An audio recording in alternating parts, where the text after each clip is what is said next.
Bismillahirrahmanirrahim. Alhamdulillahi rabbil alamin.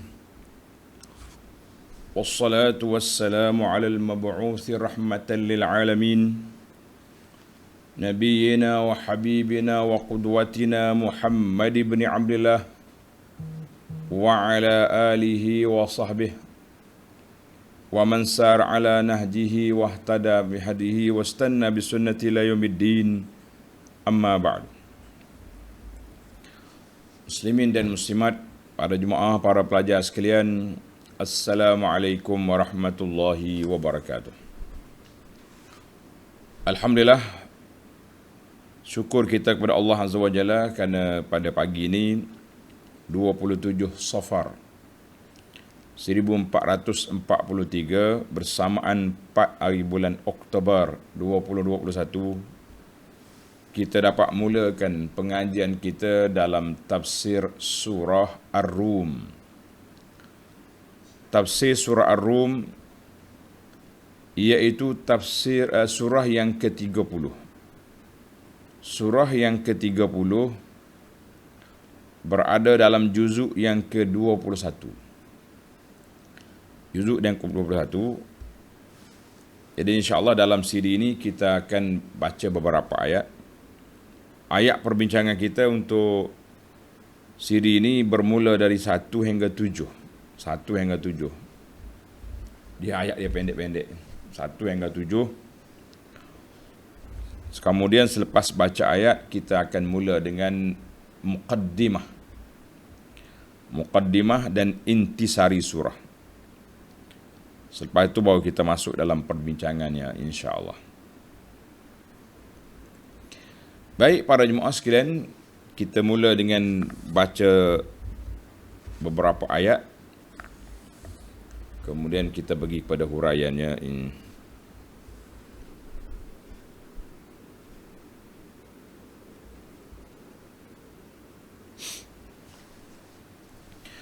أعوذ بالله السميع العليم من الشيطان الرجيم. بسم الله الرحمن الرحيم. ألف لام ميم.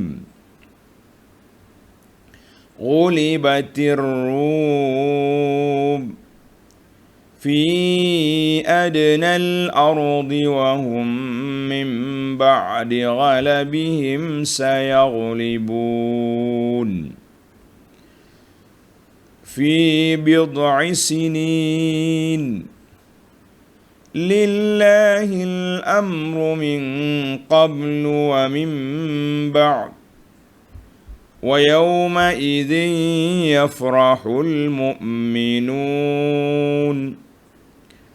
بنصر الله ينصر من يشاء وهو العزيز الرحيم.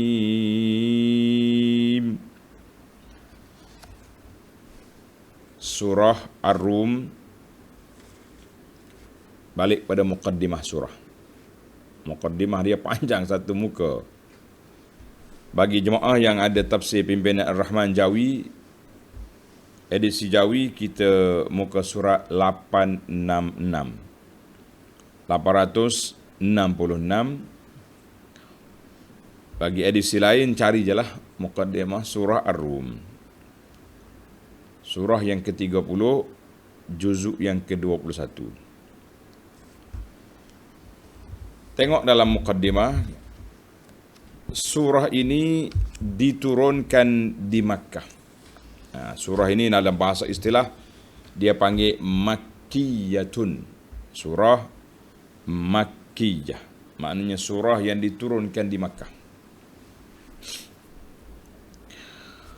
Adakah ulama sepakat bayanul Makki wal Madani, surah Ar-Rum Makkiyah, wa qila illa, kecuali ayat fasubhanallahi hina tumsuna wa hina tusbihun. Ayat 17 famadaniyatun. Sinilah ada qilah, sinilah. Secara umumnya surah ini Makkiyah, kita akan fahamlah. Bila kata surah Makkiyah, makna surah yang banyak menyebut tentang kisah-kisah pengajaran tasbit al-aqidah, nak mantapkan akidah yang peringkat awal umat Islam yang sangat ditekan dan ditindas oleh puak-puak Quraisy, dan juga mereka juga menghadapi cabaran besar dunia daripada Rom dengan Parsi. Baik, mengandungi 60 ayat. Di antara surah nak pendek tu dia 60 ayat pendek. Dinamakan surah Ar-Rum. Kenapa nama dia surah Ar-Rum? Perihal bangsa Rum. Kerana peristiwa mengenainya ada disebut pada ayat yang kedua hingga ayat 4. Ayat kita ni surah Rum yang kita baca tadi. Ayat 2 hingga 4 Allah Ta'ala sebut perihal bangsa Rum dan perlawanan dia dengan Parsi.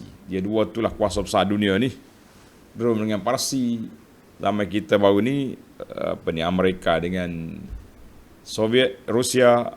Sekarang ni lawan dengan China. Macam-macam lah dunia ni. Dia ada setiap zaman tu ada penguasa-penguasa besar dunia. Orang panggil geng-geng gedebel dunia ni ada sentiasa. Dinamakan surah Ar-Rum sebab disebut tadi. Kemudian ada juga dalam hadis ataupun athar menyebut nama surah ini. Daripada Abi Rauhin radhiyallahu anhu menceritakan annahu shalla ma'an nabiy sallallahu alaihi wasallam as-subha. Dia solat subuh bersama Nabi, faqara'a bir-Rum. Tengok nama dia. Maka Nabi kita baca surah Ar-Rum. Itu nama dia jelas lah tu. Ila akhiri al-hadis. Yang pentingnya kita nak nama hadis itu mari daripada Ar-Rum. Hadis ini riwayat Imam Ahmad wal lafzu lahu wa Ibnu Abi Syaibah. Dan dinilai hasan oleh para muhaqqiq. Intisari kandungan. Apa dia intisari kandungan? Pada awal surah ini Allah Subhanahu wa taala menegaskan bahawa orang-orang Rom yang sedang mengalami kekalahan. Mana masa ayat ni mari Rom kalah berlawan dengan Parsi. Sebagai mukjizat kepada Nabi sallallahu alaihi wasallam, Allah nyatakan dalam ayat ini Rom akan menang. Akan dapat mengalahkan musuhnya kembali, orang-orang Majusi. Dalam masa bid'ah sini, makna tak sampai 10 tahun. Dan pada saat itu orang-orang Islam akan bergembira dengan kemenangan yang diberi oleh Allah terhadap musuh-musuh mereka, kaum kafir musyrik di Mekah. Dan bergembira pula mendengar berita kemenangan Rom. Jadi kita banyak dalam berita mengembirakan. Kafir Quraisy kalah, Rom menang. Jadi banyak benda yang kita boleh, orang kata, rasa lega. Rasa happy dengan pertolongan Allah Azza wa Jalla ini. Kemudian ditegaskan lagi bahawa segala yang telah dijanjikan oleh Allah Ta'ala, sama ada yang berhubung dengan dunia atau yang berhubung dengan akhirat, tetap akan berlaku. Kita orang beriman, kita yakinlah. Cuma bagaimana kita nak meyakinkan orang lain dengan keyakinan itu. Dalam pada itu, kebanyakan manusia tidak mengetahui bahawa kemenangan dan kejayaan itu tidak akan dapat dicapai melainkan oleh orang-orang yang berusaha dengan bersungguh-sungguh untuk mencapainya menurut peraturan yang telah ditentukan oleh Allah Azza wa Jalla. Ada kalanya orang ini menang dengan kemenangan yang telus. Ada kala dia menang dengan cara yang macam-macam lah cara manusia ni untuk dapat kuasa. Sesudah itu diterangkan pula dalil-dalil mengenai kejadian langit dan bumi serta diri manusia sendiri, yang membuktikan wujudnya Allah Subhanahu wa taala, keesaannya, kemurahannya dan kekuasaannya. Kalaulah orang-orang yang engkarkan hari akhirat itu memerhati dan memikirkan keadaan diri mereka sendiri sahaja yang telah diciptakan oleh Allah Ta'ala dari tiada kepada ada, tentulah mereka akan mengetahui dengan yakin bahawa Allah Azza wa Jalla berkuasa menghidupkan mereka semula pada hari akhirat untuk menerima balasan. Setelah menerangkan kesesatan kaum kafir musyrik dan memerintahkan Nabi Muhammad sallallahu alaihi wasallam dan umatnya supaya berpegang teguh kepada agama Allah, agama tauhid, lalu diterangkan tentang setengah daripada tabiat manusia yang buruk, iaitu semasa mereka ditimpa bala bencana. Mereka berdoa kepada Allah dan bertaubat. Tetapi apabila mereka selamat sentosa dan bersenang lenang, ada di antaranya yang kembali menderhaka dan melakukan syirik. Orang-orang yang demikian bersikap demikian itu amat buruk balasannya. Banyak kali dah kita lalu ayat. Orang kafir ni waktu susah panggil Allah, bila senang dia lompat balik jadi kafir semula. Kemudian diterangkan bahawa kemenangan dan kesusahan hendaklah disambut dan diterima dengan cara yang mendatangkan kebaikan kepada seorang, iaitu kemenangan, kesenangan hendaklah disambut dengan syukur dan kesusahan hendaklah diterima dengan sabar yang sebenar-benarnya. Ditegaskan pula bahawa bala bencana yang tidak putus-putus berlaku di sana sini adalah disebabkan perbuatan-perbuatan maksiat yang dilakukan oleh umat manusia sendiri. Mereka ditimpakan dengan demikian supaya mereka segera insaf dan menjauhi segala perbuatan yang durjana. Jika tidak, balasannya lebih buruk lagi. Surah ini diakhiri dengan menegaskan bahawa jalan keselamatan dan kebahagiaan seorang telah pun dikemukakan oleh Allah Ta'ala di dalam Al-Quran. Maka tidaklah ada jalan bagi orang-orang yang mengingkarinya berdalih lagi. Lalu diterangkan, lalu diperintahkan supaya Nabi Muhammad sallallahu alaihi wasallam bersabar kerana kemenangan dan kejayaan yang telah dijanjikan oleh Allah kepadanya tetap berlaku. Cuma menunggu masa kedatangannya, bilakah masa, Allah Ta'ala yang maha mengetahui. Baik, pada jemaah sekalian, itu mukaddimah pimpinan.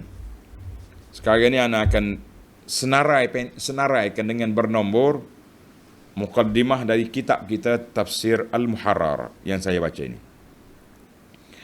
Yang pertama dia panggil maqasidus surah. Objektif surah ini, di antara objektif besar surah Ar-Rum, bastu dalaili wahdaniyatillah, menjelaskan dalil-dalil keesaan Allah, wa ibtalus syirki, dan membatalkan syirik. Satu. Yang kedua, taqrirul ba'thi wal jazai fil akhirah, nak menetapkan adanya bangkit semula dan balasan di akhirat. Ini dia panggil maqasidus surah. Adapun mawdu'atus surah, tajuk-tajuk dalam surah ini ada 12 tajuk yang besar. Yang pertama, Al-Ikhbar. Allah Ta'ala cerita tentang peperangan yang berlaku di antara Rom dengan Parsi. Pada peringkat awalnya, bintisaril Furs, Parsi menang. Dan Allah janji bahawa Rom sayantasirun, selagi akan menang selepas daripada ini, dalam tempoh tak sampai 10 tahun. Yang kedua, Hath al-Kuffar, galakkan supaya orang kafir berfikir terhadap kejadian-kejadian makhluk-makhluk yang Allah ciptakan di langit dan di bumi, dan di antara duanya, serta berjalanlah di muka bumi supaya mereka lihat apakah kesan-kesan hasil daripada penentangan puak kafir yang telah ditinggalkan kosong dalam negara mereka, hancur lebur, ada yang kekosongan begitu saja. Yang ketiga, zikru qadiyatil khalqi wal i'adah. Allah Ta'ala sebut isu kejadian manusia dan dikembalikan sewujud semula. Semua kuasa ini lillahi wahdah, di bawah kuasa Allah sahaja. Dan kepada Allah lah dikembalikan semua makhluk ini. Yang keempat, menjelaskan peristiwa yang akan berlaku pada hari kiamat dan akhir perjalanan orang mukmin dan orang kafir. Yang kelima, ta'dadu ba'di ayatil azimah. Allah Ta'ala sebut tentang tanda-tanda keagungan Allah Ta'ala yang besar untuk menyatakan keesaan Allah Azza wa Jalla. Yang keenam, al-hassu ala tamassuki bid-din. Galakkan ataupun arahan supaya berpegang dengan agama yang benar ini dan mengikuti perintahnya, serta larangan daripada mengikut jalan-jalan puak-puak kafir musyrik. Yang ketujuh, Allah Ta'ala cerita tentang khabar-khabar keadaan manusia ketika senang dan ketika susah. Seruan supaya bekerjasama, tolong-menolong dan kasih mengasihani di antara manusia. Wat tahzir minar riba, dan amaran keras daripada mengambil riba. Yang ke-8, al-ikhbaru bi anna Allah huwa man yakhluqu wa yarzuq.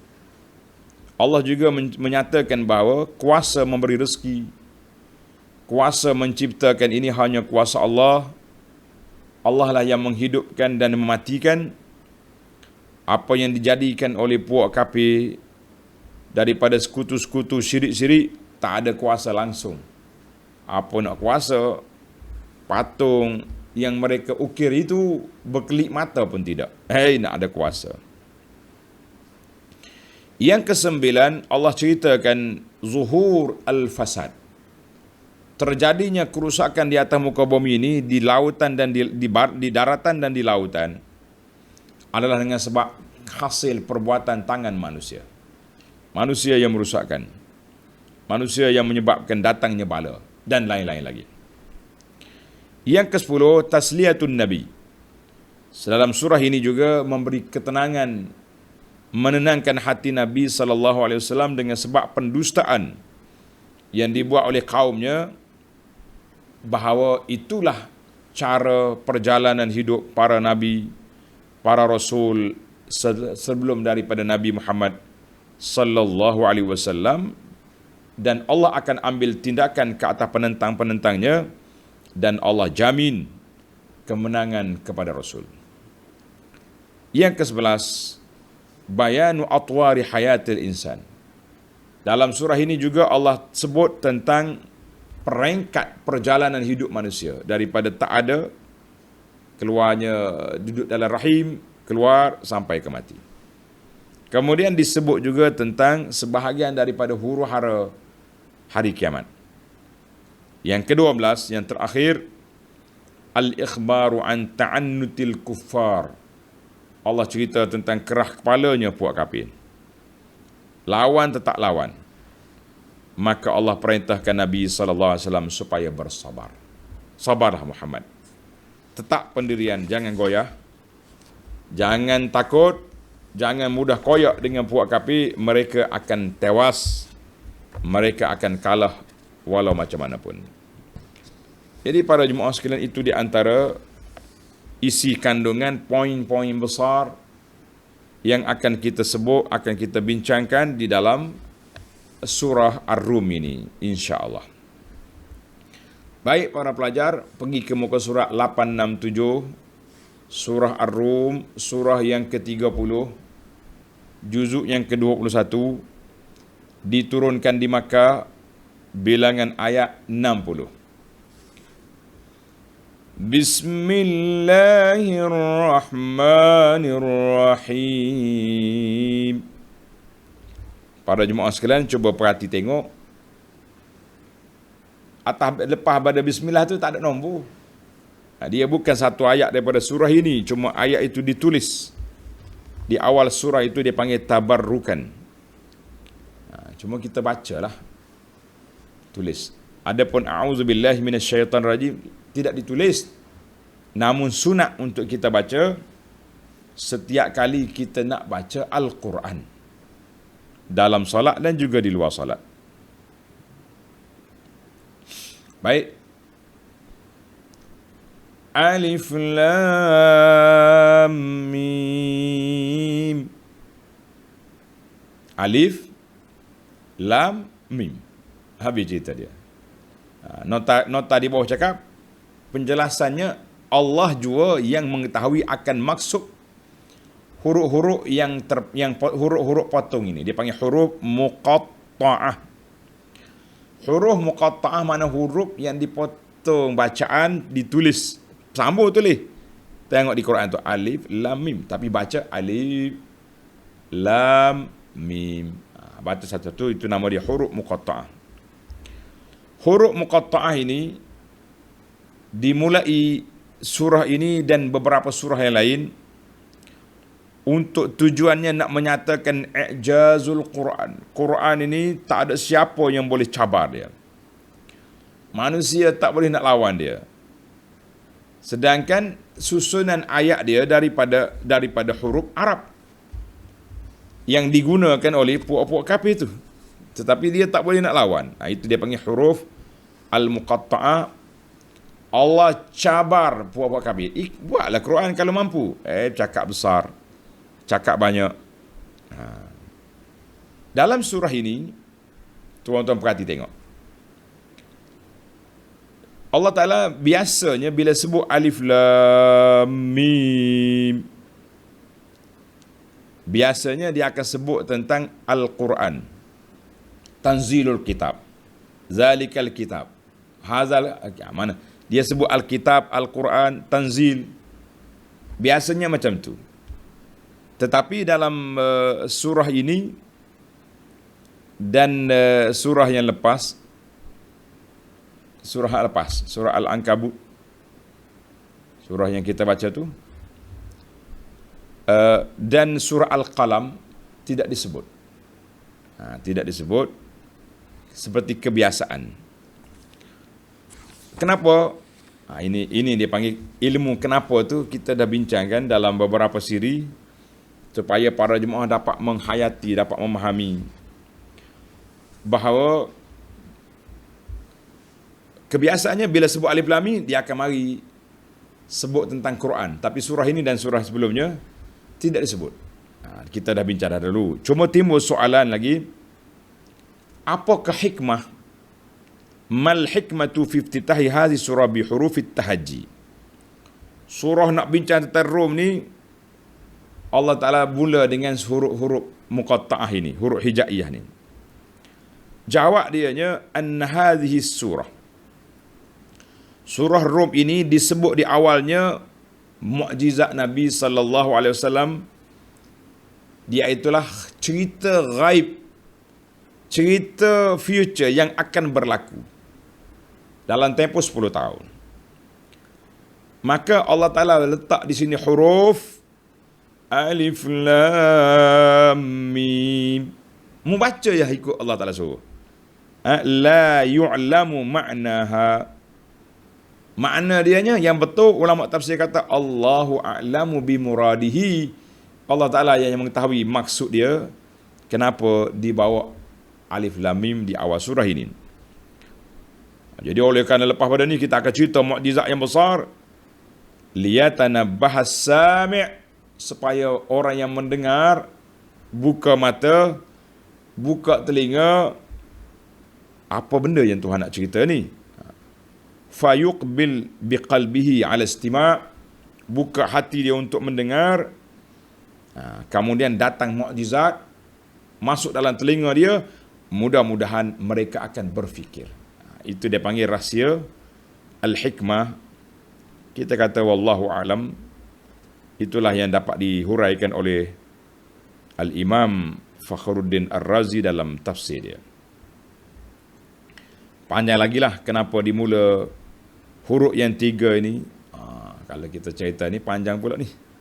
Dia kata alif iza budi'a biha awalan kanat hamzah. Alif tu asalnya hamzah. Hiya awalul makharij. Hamzah. Mula-mula huruf yang keluar daripada dada. Lam di tengah-tengah, wasatul makharij. Tengah-tengah, lam. Dia ni permulaan asyaddul huruf i'timad al-lisan. Lam, la.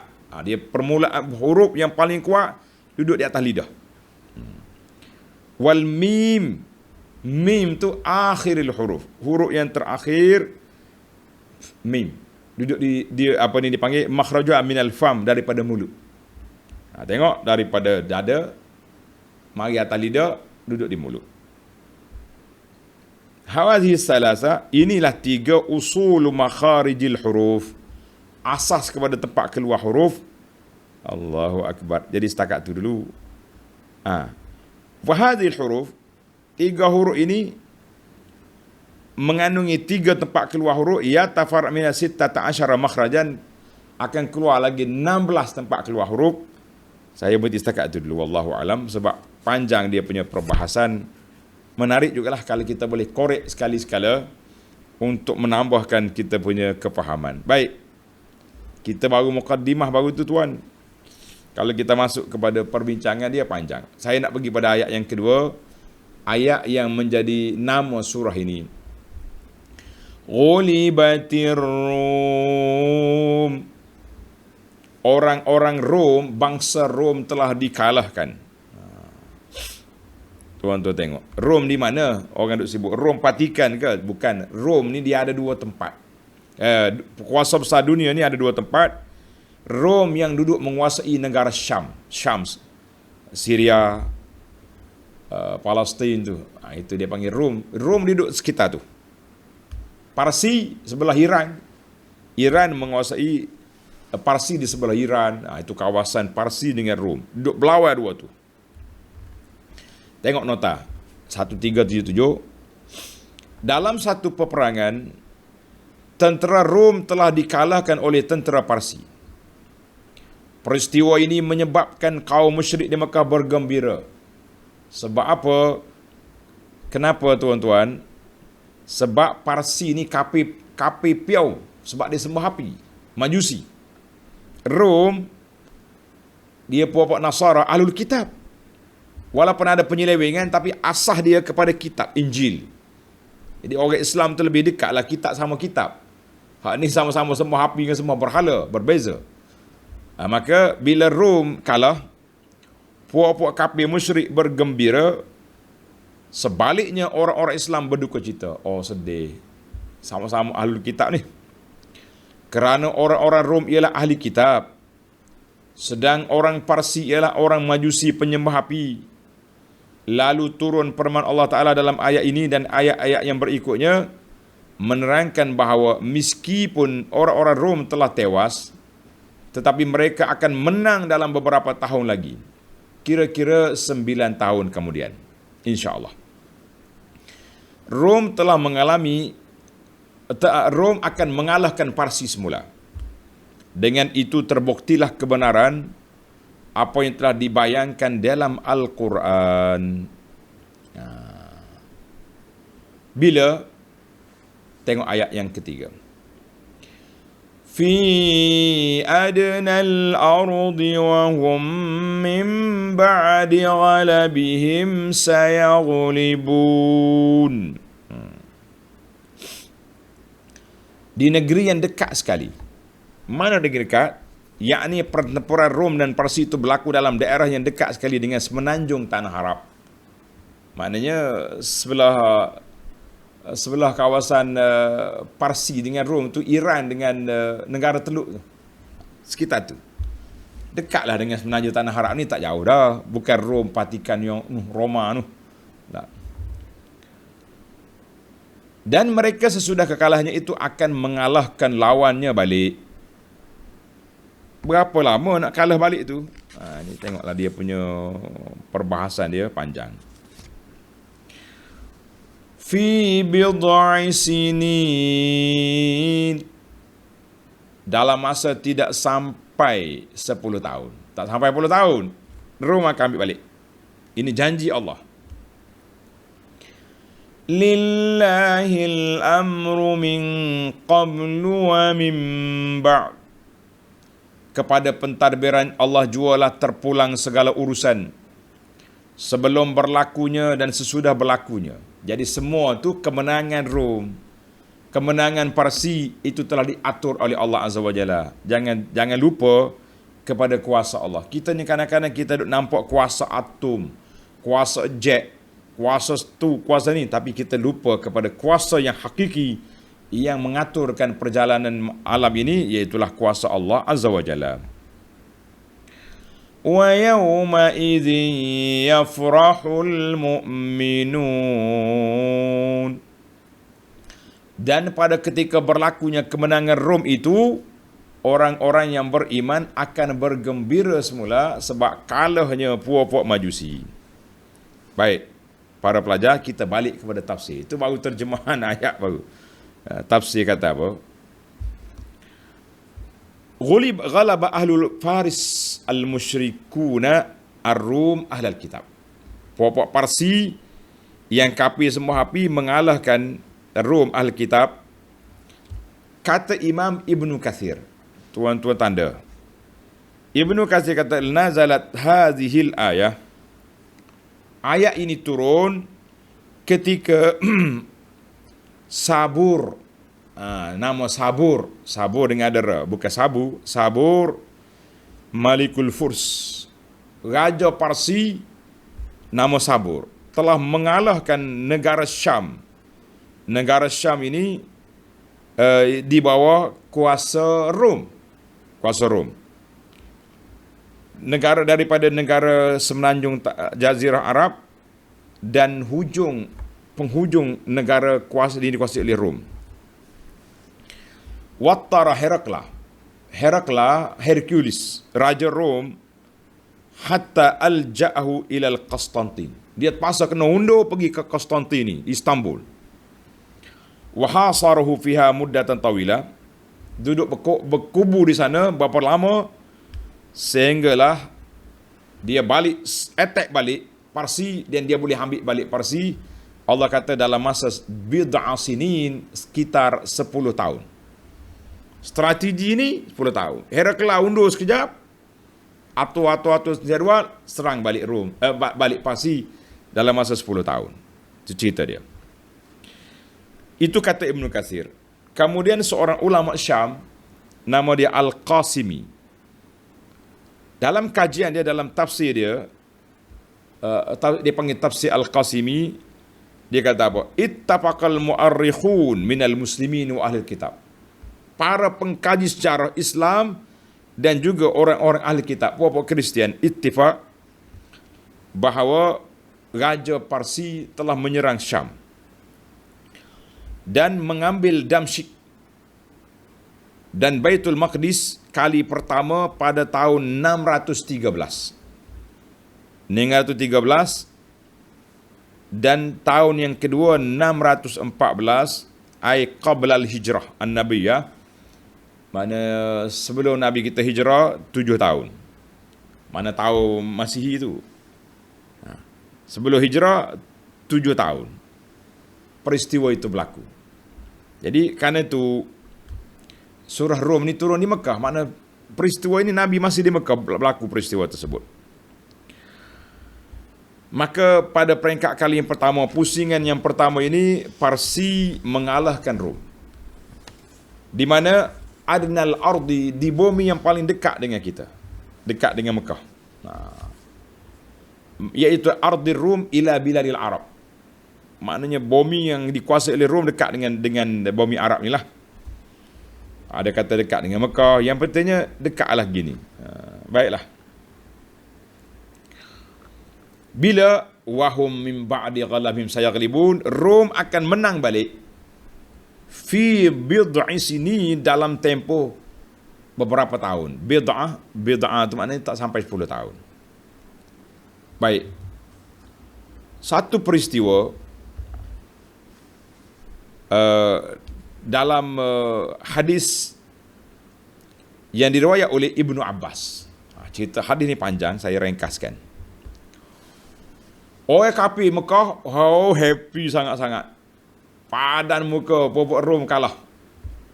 Dia biasalah, mana-mana kumpulan pun mesti ada pro kontra, ada penyokong dia. Jadi kenapa Quraisy suka? Sebab sama-sama geng kafir sembah berhala, sembah api. Orang Islamnya lebih suka kalau Rom menang, sebab ada sedikit persamaan di antara kita dengan dia dari sudut kitab tu. Dia percaya juga kitab tu mari daripada Allah, cuma penyelewengan yang berlaku tu cerita lain. Baik. Fazakaruhu li Abi Bakar. Sahabat-sahabat kata Abu Bakar, mu tengok ni geng-geng kafir happy sangat sebab Majusi menang. Abu Bakar radhiyallahu anhu cerita kepada Nabi sallallahu alaihi wasallam. Nabi respon, ama innahum sayaghlibun. Nabi kata Abu Bakar, Rom akan menang balik insya-Allah. Abu Bakar pun cerita balik kepada puak kafir, mu jangan happy sangat. Geng kamu akan kalah nanti. Kemudian puak kafir sabar. Berapa tahun lagi nak menang? Dia punya berapa tahun lagi, berapa penggal lagi nak tempoh, nak menang. Dia pun buat pertaruhan. Kalau dia menang, kamu kena bayar aku gini-gini. Dia tak sebut apa yang dia bertaruh itu. Kalau betul menang alik Rom, aku bayar kamu Abu Bakar. Faja'ala ajalan 5 sinin. Abu Bakar bagi tempoh 5 tahun. Kalau dia dengar ayat Quran ini, bid'ah sinin tu dia bawa pada 10, tapi Abu Bakar bagi letak 5 tahun. Falam yazharu. 5 tahun Rom belum menang lagi. Sudah. Mana Abu Bakar kena bayarlah kepada kafir. Tuan-tuan jangan terkejut. Pertaruhan ini belum lagi turun larangan daripada Allah Azza wa Jalla tentang pengharaman judi dan pengharaman ni. Ini peringkat awal Islam. Kita kena faham keadaan, situasi, kena faham. Kata dia, Abu Bakar main taruh-taruh juga. Abu Bakar terlalu yakin, excited sangat dia. 5 tahun. Dia tak sempat nak rujuk dengan Nabi sallallahu alaihi wasallam. Kalau dia rujuk dengan Nabi, Nabi tak bagilah. Sebab bid'ah tu dia bagi 10 tahun. Bila dia cerita dengan Nabi sallallahu alaihi wasallam, kenapa Abu Bakar mau ambil yang tengah, sepatut mau ambil tinggi sikit, sebab Allah kata bid'ah ni 1 hingga 10. Mutaklah 9 tahun. Qala summa zahara rum ba'da zalik. Dia Abu Bakar pasal kena bayar kepada puak kafir sebab dia kalah tadi. Yang pentingnya Abu Bakar semangat nak lawan kafir tu. Qala fadzalika qaulu ta'ala alif lam mim ghulibatir rum. Jadi bila ke Rom menang balik, khilaf ulama di sini. Al-Wahidi kata ajma'al mufassirun. Puak-puak ahli tafsir kata puak kafir, puak Parsi kalah, menang, kemudian dia akan kalah balik, iaitu pada tahun yang ke-7. Annahum sayaghlibu fi sanati, tahun yang ke-7 akan menang balik. Kata Ibn Ashur, ittafaqatir riwayat-riwayat yang ada menetapkan bahawa Rom menang, mengalahkan Parsi ba'da mudhi 7 sinin. Setelah berlalunya 7 tahun, mereka kalah. 7 tahun dia kalah. Alladhi nazalat indahu hazihi surah. Jadi 7 tahun lepas pada itu. Jadi ada juga sebahagian ulama kata berlakunya peristiwa ini waktu peperangan Badar, tapi penganalisa kata tidak kuat. Yang kuatnya iaitulah selepas Khaybar. Selepas Khaybar. Jadi panjanglah dia punya perbahasan tu. Kalau Khaybar mana tahu yang ke-7 baru dia menang. Baiklah para sekalian, yang penting peristiwa itu berlaku. Cerita Abu Bakar tadi dikeluar oleh Imam Tirmizi wa Nasa'i wa Ahmad. Wa sahhaha isnadahu Ahmad Syakir. Alhamdulillah. Jadi peristiwa itu berlaku. Ada lagi hadis lain saya kita potong. Yang pentingnya kita naknya berlakunya pertembungan. Jadi Sayyidina Abu Bakar letak tarikh yang tidak kena pada dia. Baiklah.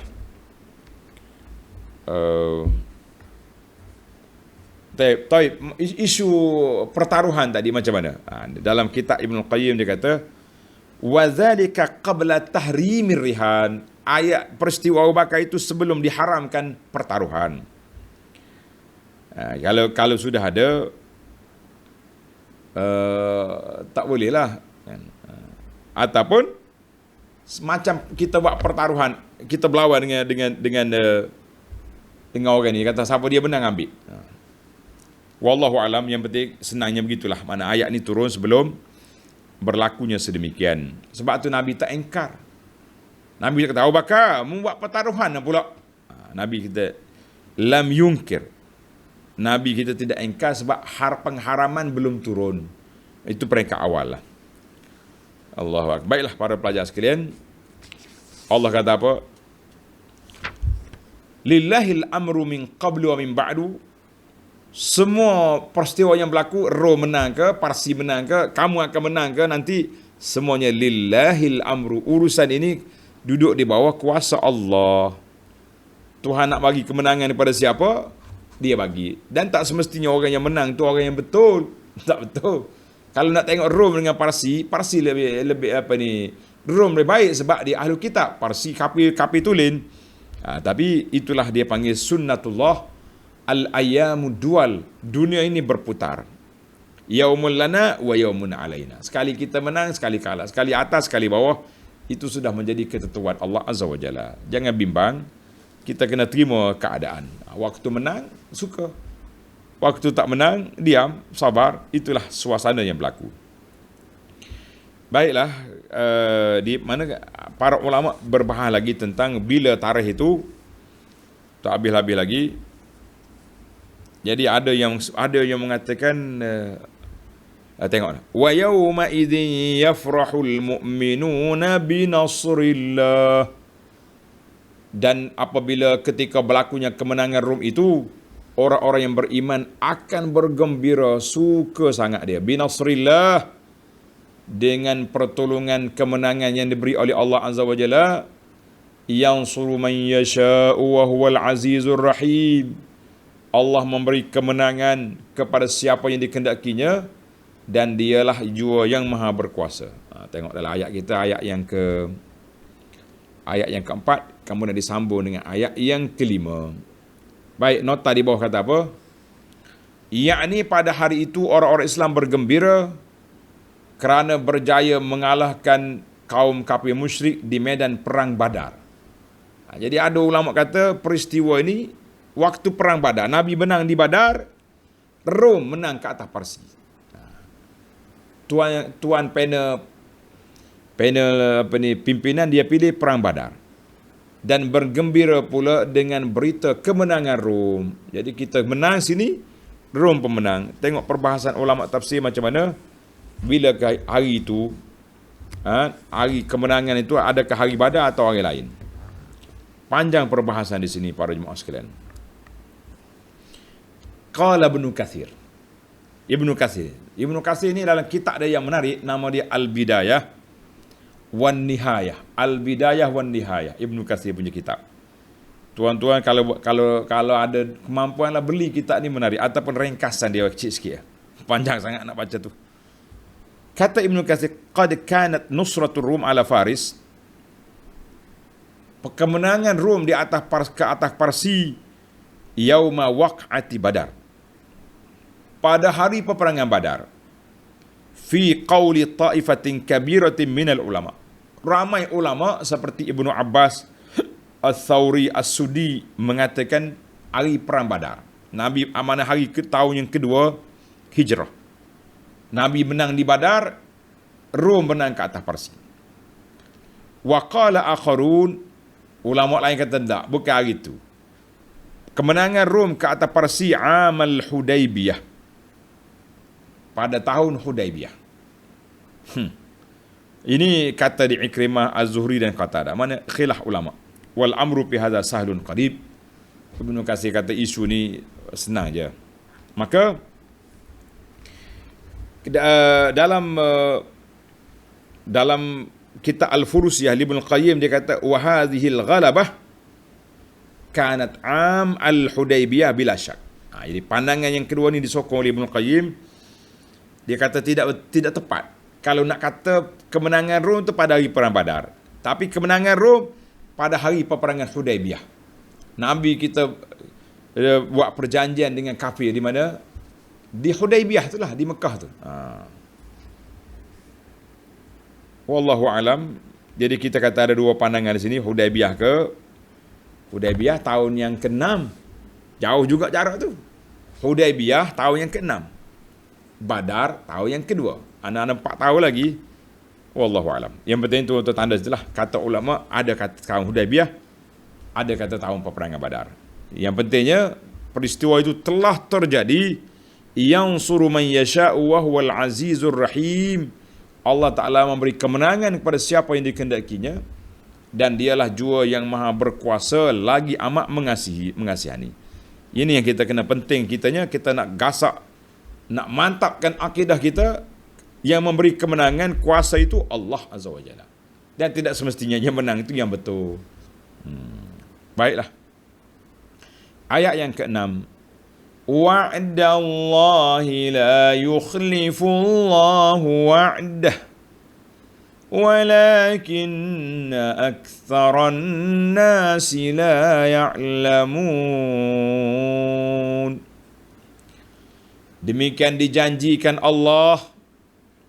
Allah tidak pernah mengubah janjinya, akan tetapi kebanyakan manusia tidak mengetahui hakikat yang sebenarnya. Tengok nota di bawah. 1380 nota, yakni segala perkara yang dijanjikan oleh Allah, sama ada yang berhubung dengan dunia atau yang berhubung dengan akhirat, tetap akan berlaku. Jangan ragu-ragu. Dalam pada itu, kebanyakan manusia tidak mengetahui bahawa kemenangan dan kejayaan itu tidak akan dapat dicapai melainkan oleh orang-orang yang berusaha dengan bersungguh-sungguh untuk mencapainya menurut peraturan yang telah ditentukan oleh Allah Azza wa Jalla. Jadi benda yang Tuhan tetapkan, dia akan terjadi. Jadi kita, kalau kita nak menang, kita kena berusaha lah. Berusaha supaya kita mendapat kemenangan. Sebagaimana kata di para ulama, al-haqqu bila nizam yaghlibuhul batilu binizam. Kita benar tetapi kita tidak ada strategi, tak ada susun atur yang baik, kita akan dikalahkan oleh puak yang batil yang tersusun. Begitulah suasana. Jadi tak boleh nak kata dia batil, kita ni orang benar mesti Tuhan tolong lah. Syarat kemenangan itu Allah Ta'ala tetapkan. Dia panggil sunnatullah, ketetapan yang telah dibuat. Baiklah para pelajar sekalian. Walakin aktsaran nasi la ya'lamun. Banyakkan manusianya tak faham, tidak tahu. Ma lillahi min sifatil kamal. Allah Ta'ala mempunyai sifat yang sempurna. Janji dia tak pernah dimungkiri. Setiap perkara yang Tuhan buat ada hikmah yang tersendiri di bawah janji kuasa Allah Azza wa Jalla. Baiklah. Akhir ayat yang kita bincang ini, ayat yang ke-7. Ya'lamuna zahiran minal hayatid dunya wa hum 'anil akhirati hum ghafilun. Mereka, tadi Tuhan kata layak lamun, dia tak tahu tentang peraturan jalan agama Allah, tapi dia tahu.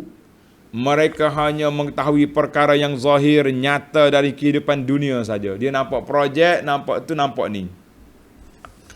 Dan mereka tidak pernah ingat hendak mengambil tahu tentang hari akhirat. Nak tahu apa, dia tak percaya.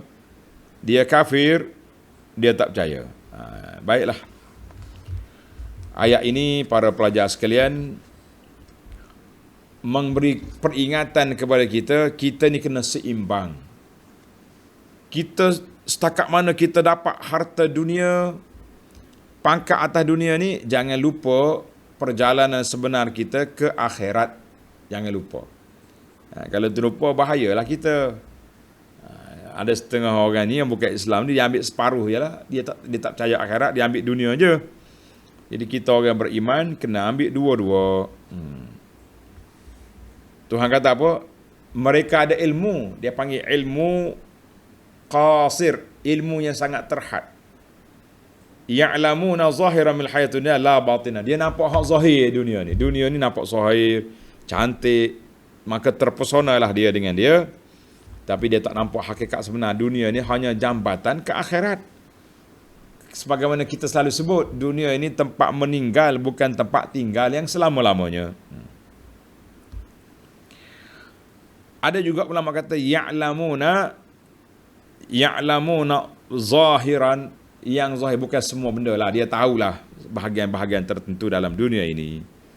Jadi itulah yang dikatakan. Ada kata ya'lamuna ma yudrak bil hawas. Orang kafir ni hak bernampak dengan mata, dia tahu.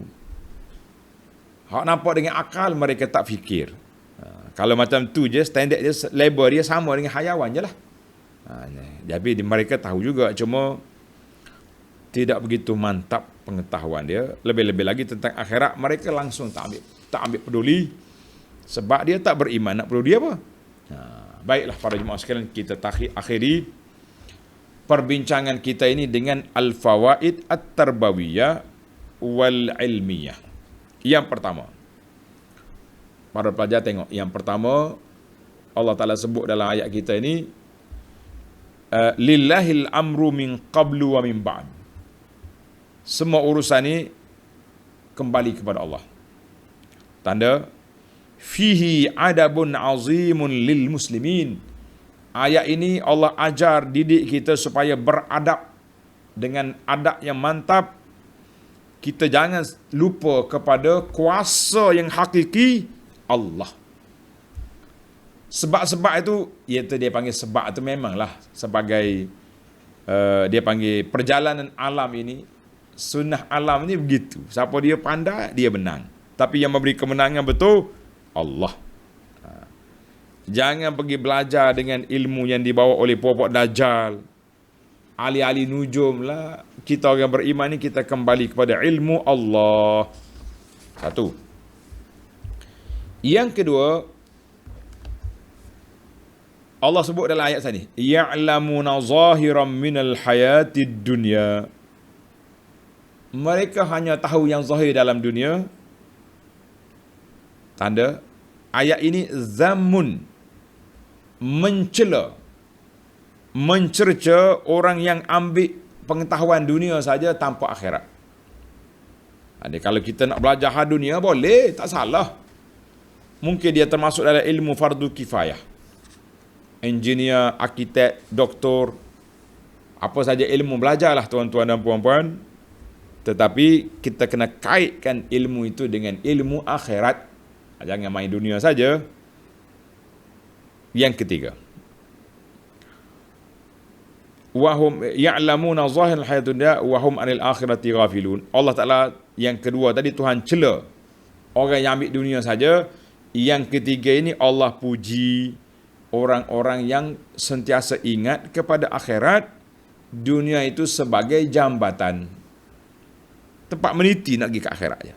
Mana ambil, jangan tak ambil. Kalau tidak jatuh bawah gaung kita. Kita ambil tapi sekadar yang diperlukan.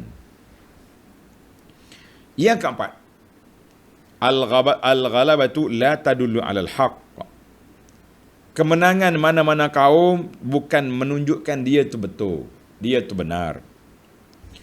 Orang batil menang, Allah Ta'ala nak beri pahala kepada orang beriman supaya sabar. Muhasabatun nafsi, kembali kepada diri. Kita ni kadang-kadang waktu kalah, kita insaf sekejap.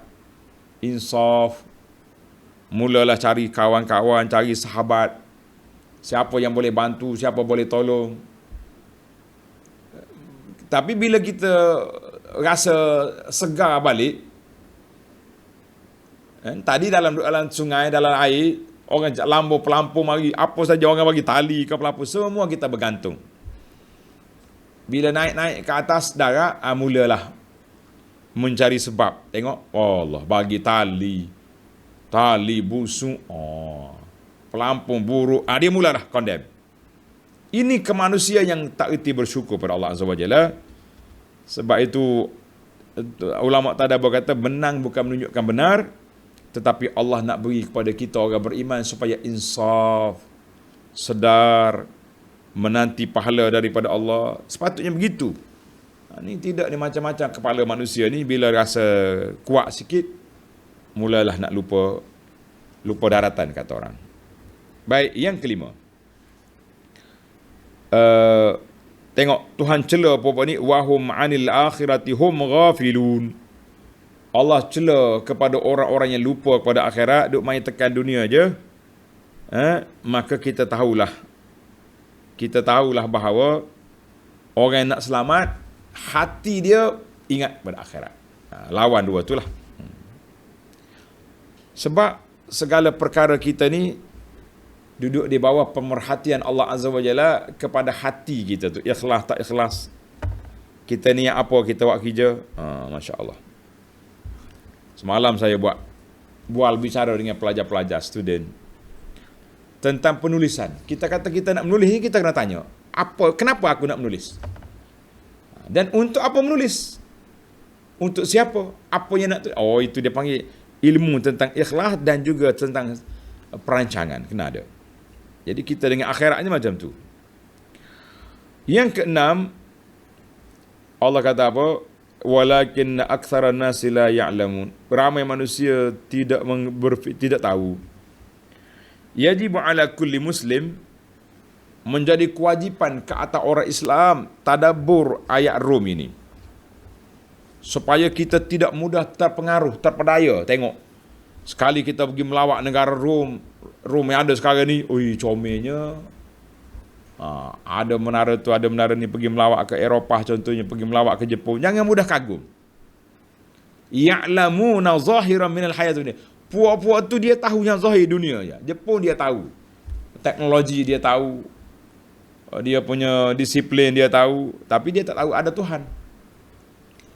Kerana itu sahabat saya, pendakwah kita di Malaysia, di Osaka, di zone, dia kata, di kita di Malaysia, iklan jangan buang sampah merata-rata. Jangan buang sampah merata-rata. Tapi di Jepun ada taman yang ditulis jangan bunuh diri di sini. Bukan main sampah tuan, campak nyawa kat situ. Tidak dibenarkan bunuh diri di sini. Sebab ini taman permainan, taman orang rekreasi. Kalau nak bunuh diri kat mana? Ada satu tempat khas, tempat gantung diri di sana. Pergi sana. Dia sediakan tempat untuk bunuh diri. Subhanallah, ajaibnya dunia ini. Sebab itulah kita jangan nampak kereta api laju lah, dia ni disiplin lah, janji tepat lah. Tapi kita kena ingat mereka kosong dari sudut jiwa. Ya'lamuna zahiran minal hayati dunia. Dia tahu yang zahir dunia, tapi dia tak tahu hakikat dunia. Na'udzubillah. Jadi kita ni orang Islam kena tahu dua-dua. Kita kena ada ilmu zahir dunia, kena ambil, dan hakikat dunia tu apa dia. Jangan kita masuk dunia dalam hati, kita bawa dunia dalam poket. Alhamdulillah. Yang ketujuh, lau hasala niza', kalau ada pertemuan di antara dua kumpulan. Kumpulan ini macam Rom dengan Parsi lah. Parsi itu kafir piau. Rom ada ruh juga, ada percaya juga kepada Tuhan. Cuma walaupun mereka banyak benda tak betul, tapi nak banding dua tu ini. Maka kalau berlaku pertemuan di situ, patutnya orang Islam lebih memberi simpati kepada siapa? Kepada kumpulan yang lebih baik daripada ni. Kita hari ni dalam dunia ni ada dua pertemuan camp dia panggil. Kita orang Islam kena tengok camp mana yang kita nak beri simpati sokong, pada kumpulan mana. Kumpulan yang lebih mudarat.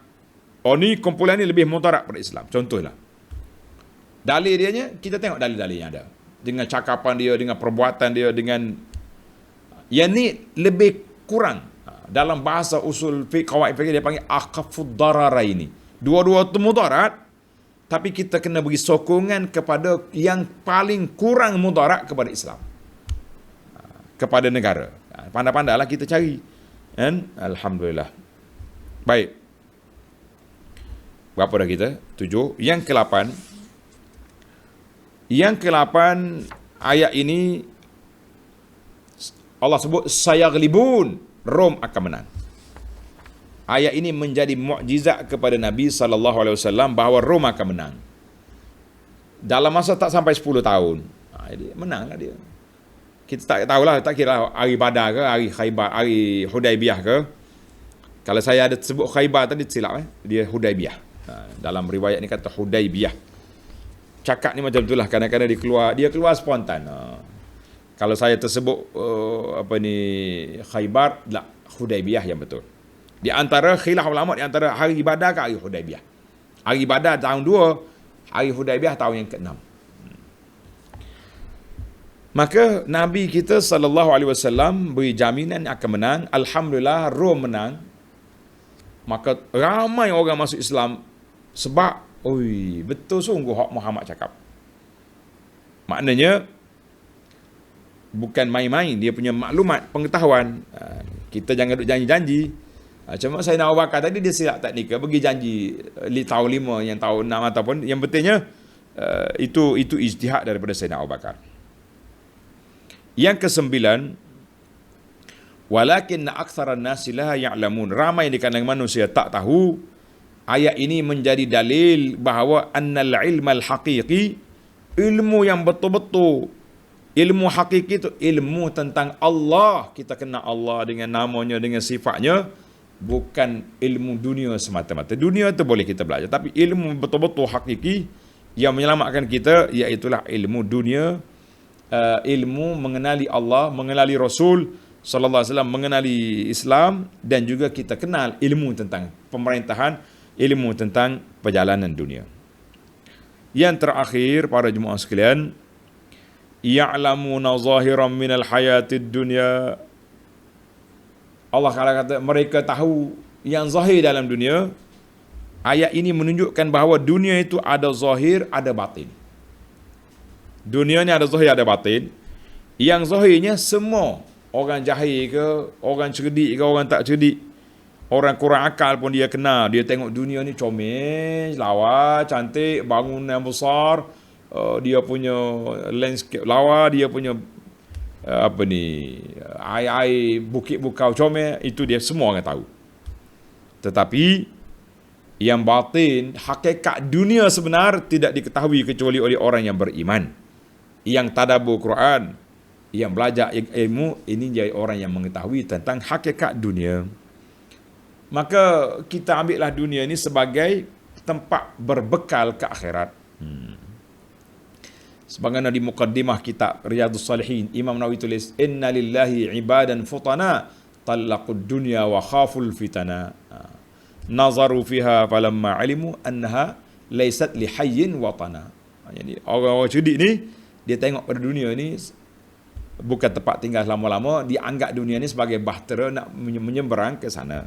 Mudah-mudahan Allah Ta'ala beri kepada kita tadabbur kita surah Ar-Rum ini, permulaannya dan sehingga ke akhirnya, dengan pertolongan Allah Azza wa Jalla kita dapat habiskan, kita dapat manfaat yang besar, kita dapat tadabbur, dapat manfaat kefahaman yang baik, insya-Allah. Subhanakallahumma wa bihamdika, asyhadu an la ilaha illa anta, astaghfiruka wa atubu ilaik. Wa sallallahu ala nabiyyina Muhammad wa ala alihi wa sahbihi ajma'in, walhamdulillahi rabbil alamin. Wassalamu alaikum warahmatullahi wabarakatuh.